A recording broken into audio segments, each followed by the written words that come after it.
নেপালে 81% হিন্দু হওয়া সত্ত্বেও ভারতের সাথে কোনো ধরনের সুসম্পর্ক নেই।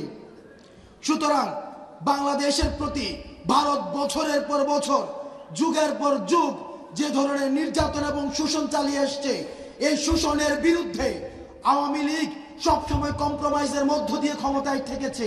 সেটির বিরুদ্ধে আমাদের এই তরুণ প্রজন্মের আমাদের গর্জন এবং আমাদের লড়াই অব্যাহত থাকবে।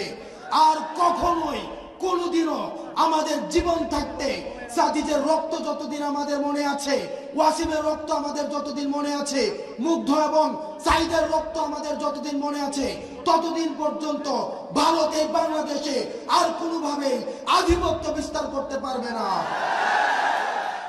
ভারতের সাথে চোখে চোখ রেখে আমাদের কথা হবে, সম্পর্ক হবে ন্যায্যতার ভিত্তিতে। প্রিয় সহযোদ্ধা, 5ই আগস্ট ছিল আমাদের প্রাথমিক বিজয়, কিন্তু আমাদের যে সামনের যে রাস্তা, সেই সামনের রাস্তা আরো বেশি কণ্টকাকীর্ণ।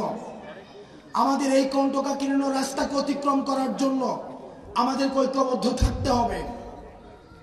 আমাদেরকে দেশি বিদেশি ষড়যন্ত্র অব্যাহত রয়েছে, আমাদের নিজেদের মধ্যে ক্ষমতা কাঠামো নিয়ে দ্বন্দ্ব রয়েছে। এইসব কম বয়সী পাগল ছাগলদের উপরে যদি সরকার দায়িত্ব দেয়, ইউনিস সরকার, তাহলে বাংলাদেশের অবস্থা তো এটাই হবে। দেখতে পেলেন আপনারা ভিডিওয়, এই কম বয়সের এই ছেলেটা কি উগ্র কথাবার্তা বলছে। এদের উপরে যদি দায়িত্ব দেয় সরকার, তাহলে কি হবে বাংলাদেশের? এই অবস্থায় হবে। আগামী দিন বাংলাদেশ পৃথিবীর ম্যাপ থেকে মুছে যাবে। এই পরিস্থিতিই হবে বাংলাদেশের। এরাই যদি দায়িত্ব নেয়, এরা যদি দায়িত্ব নিয়ে সরকারটা চালায়, তাহলে কি হবে দেখুন আপনারা।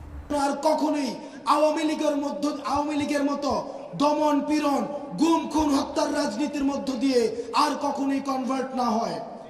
এবং সেটির যেই দায়ভার, এই দায়ভার এই মঞ্চে যারা রয়েছে তাদের, এবং আমাদের সামনে যারা রয়েছে আপনাদের। আমাদের ঐক্যর ডাক, আমাদের যে আহ্বান, আমাদের যে লড়াই, আমাদের যে সংগ্রাম, এই সংগ্রাম অব্যাহত থাকবে।